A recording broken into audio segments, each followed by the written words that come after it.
As you can see, this stock has been kind of beat up over the years. It's a cherry wood. I've taken the components out of it. Brother Dennis has those right now.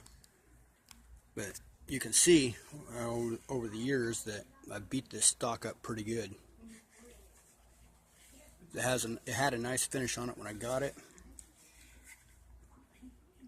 Yeah, right there I think that was, it hit a wall or something, like I dropped it onto a wall or something like that, and that's a paint or something. And it's got little dents and scratches in it.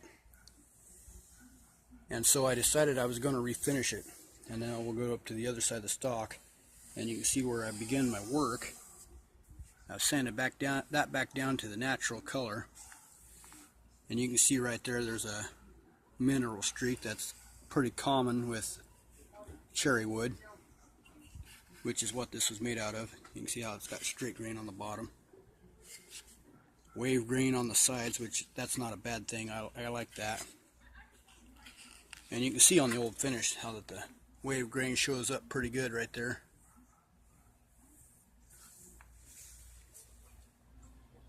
Not so much there, but I would have made this a lot differently. But anyway, I did this, hand sanded all this off just a little bit ago. It's a project I'm working on to restore this rifle. And it's important that when I go and refinish it, that I find the right color for the stain, because that don't look too bad. It's kind of beat up, but so what I'm going to do is right here, this area right here is where the barrel will rest. And anybody who knows guns knows this, so I'm just pointing it out. But what I'm going to do is I'm going to sand that little area right there.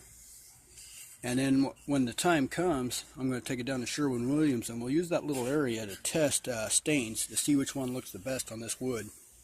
And then when I put it back together, the barrel will slide in there, and you won't actually see the test area. And you can see right here, that's where the magazine goes in, and that's where the trigger would be. The little curve there, that's where the safety will be. But anyway, I decided to make videos about this to show the progress that I'm making here. This is the wood in its natural state, what they call raw. You can see right here, there's little spots and things right here. It hasn't been quite sanded. I'm hand sanding only on this. I'm not using any electrical sanders because they'll change the shape of the wood, and that's not what I want. I just want to take the finish off there, nothing more, because the new finish will look pretty good. I got to sand the end of that.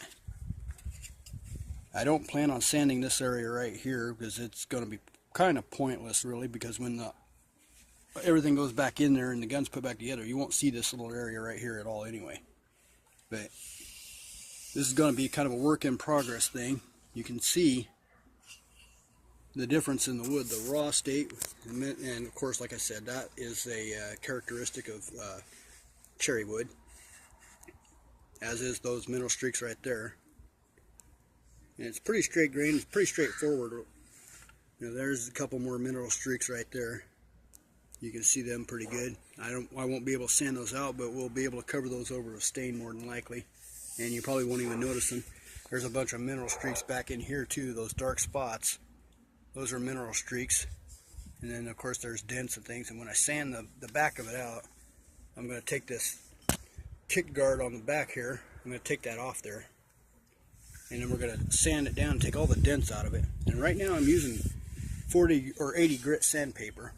And you got to be careful with the sandpaper because it kind of heats up, and I've actually burnt my finger a couple different times. It gets that hot. I can actually move sandpaper that fast with my hands, and it heats up.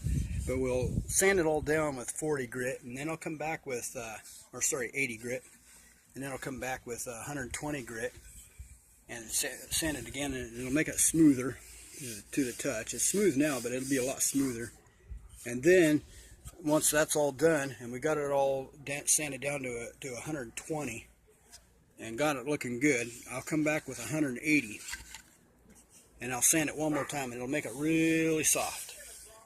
And there is no point in going over 180 because I'm going to put a finish on it, and it's going to be a stain and a polyurethane, and it's going to look a lot the way it is now, but it's going to look, the finish is going to look a lot newer.